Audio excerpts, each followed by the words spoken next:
सनातनियों से प्रार्थना है, खासकर हमारे प्रति भी सोच समझकर अपना भरोसा, सोच समझकर अपनी श्रद्धा अर्पित करें, ताकि बाद में हिंदुओं को फिर से पछताना ना पड़े पीछे समय की तरह। शेष चर्चा बाद में करेंगे, नहीं जा रहे और अपनी खिचड़ी खा के खिचड़ी वाले बन पा रहे और उनके बारे से चाउमीन पिज्जा बर्गर वाले बनते।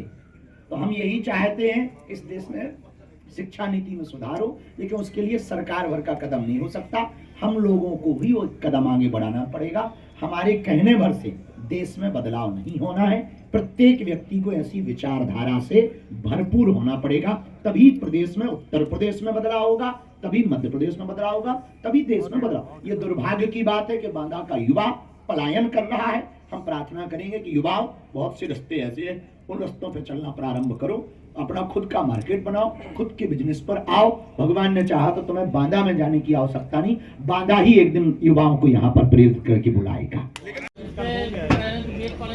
अरे भाई, सीधी सी बात, हमने अपने हिंदुओं को समझाया, मुसलमानों को समझाया ही नहीं। अरे सीधी सी, पता नहीं तुम लोग खुजली क्या क्या करते हो। हमने सीधा बताया, सनातनीय संस्कृति में हम गुरुकुलम की स्थापना धाम पे कर रहे हैं, और गुरुकुलम की स्थापना कर रहे हैं बहुत छोटे से 4-6 कमरों से। तो उन्होंने कहा कि क्या किया जाएगा, उनका वेद पढ़ाए जाएंगे। बोले वेद क्यों पढ़ाए जाएंगे? हमने सीधा सा जवाब पत्रकार को दिया कि हमारे हिंदुओं के बच्चे जावेद और नावेद ना पढ़े बने, इसलिए हम वेद पढ़ा रहे हैं। क्या गलत कह दिया? 100 का सीधा सिद्धांत कह दिया। अब किसी को इसमें मिर्चा लग रहा है तो बेटा हम नहीं सुधरने वाले। बांदा और आसपास के जिलों में युवा भारी मात्रा में पलायन कर रहा है, तो क्या आप दिव्य दरबार के माध्यम से सरकार और युवाओं को कोई संदेश देना चाहेंगे? देखिए, 5 दिन की कथा है, दिव्य दरबार 1 दिन का है। सरकार को संदेशा यही है कि देश में हिंदू मुसलमान ना करके, देश में जातिवादी ना फैलाकर, देश के नेता चाहे पक्ष के हों या विपक्ष के हों, वो देश के बारे में भी सोचें, युवाओं के रोजगार के बारे में भी सोचें। इस देश में बहुत हो गया, पुरानी वही घिसी पिटी बातें। अब एक काम होना चाहिए, पक्ष और विपक्ष दोनों मिलकर इस देश की बेरोजगारी बंद करवावें, ये सबसे बड़ा देश का मुद्दा है। लेकिन विचित्र बात यह है, इस देश में दारू सस्ती है, दवा महंगी है। इस देश में शिक्षा इतनी कठिन है, हम तो कहेंगे सरकारी टीचर में, स्कूलों में क्या हालत है, नेताओं के बच्चे जब पढ़ेंगे तब इन्हें पता लगेगा। और हम एक बात कहना चाहेंगे, हर नेता को सरकारी स्कूल में बच्चों को पढ़ाना अनिवार्य कर देना चाहिए, और हर टीचर के बच्चे उसी स्कूल में पढ़ें जिस स्कूल में वो टीचर हो। शिक्षा में भी सुधार होगा और उनके बच्चों में भी सुधार होगा। उनके बच्चे तो पढ़ते भैया हॉस्टल में। अपने बारे 15 फरवरी को 300 बेटियों का विवाह है। आपके भी जिले में कोई मातृ पितृहीन बेटी हो जो आर्थिक तंगी से जूझ रही हो, हम आपके द्वारा कहना चाहेंगे, उसका घर भर परिवार वाले या गांव वाले या जिला वाले देख लें। उस बेटी को double bed, sofa, LED TV, पायल, बिछिया, सोने की नाक की कील, Bal Mukund ji, kitchen set, gas, चूल्हा, सिलेंडर, सिलाई मशीन, प्रेस, मिक्सी और एक 30-30 हजार की एफडी विपत्ति के लिए उस बच्ची को दी जाएगी। और ये हम अपने द्वारा नहीं, हमें जो सनातनी हिंदू चढ़ावा देते उसी को हम साल भर जोड़ कर रखते। इस बार 300 बेटियों का कर रहे हैं। बांदा में भी हम चाहेंगे कि बांदा के समाज सेवी भी ये कार्य करें।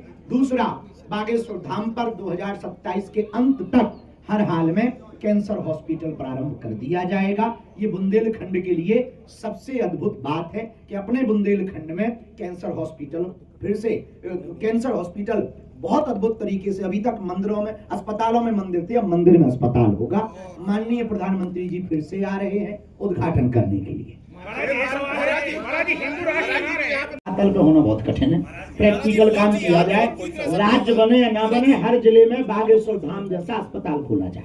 महाराज जी, हिंदू राष्ट्र की मांग की जा रही है, अगर हिंदू राष्ट्र बनता है तो क्या संविधान यही लागू रहेगा या धीरेन्द्र शास्त्री दोबारा कोई नया संविधान? यह कोई नया संविधान, हम संविधान विरोधी नहीं, हमारे पूर्वजों ने संविधान स्वीकार किया है, यही संविधान रहेगा। संविधान में 1% भी परिवर्तन नहीं होगा। संविधान में संशोधन होता रहा, 136 बार से ज्यादा संशोधन हो चुका। 1-2 संशोधन यदि होवे भी, सेकुलरिज्म वाला जरूर संशोधन होगा।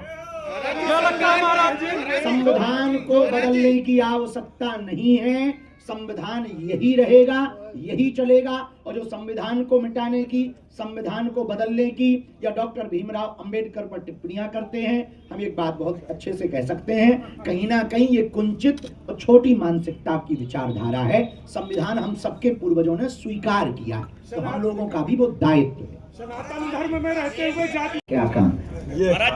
100 की बात ये है भैया, यहाँ पर सनातनी परंपरा की कथा हो रही।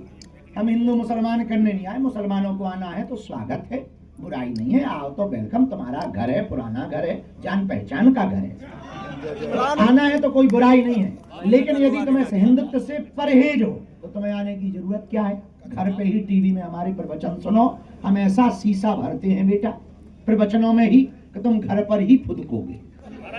दूसरी बात, हम जब काबा नहीं जा रहे तो तुम बाबा के यहाँ क्यों आ रहे?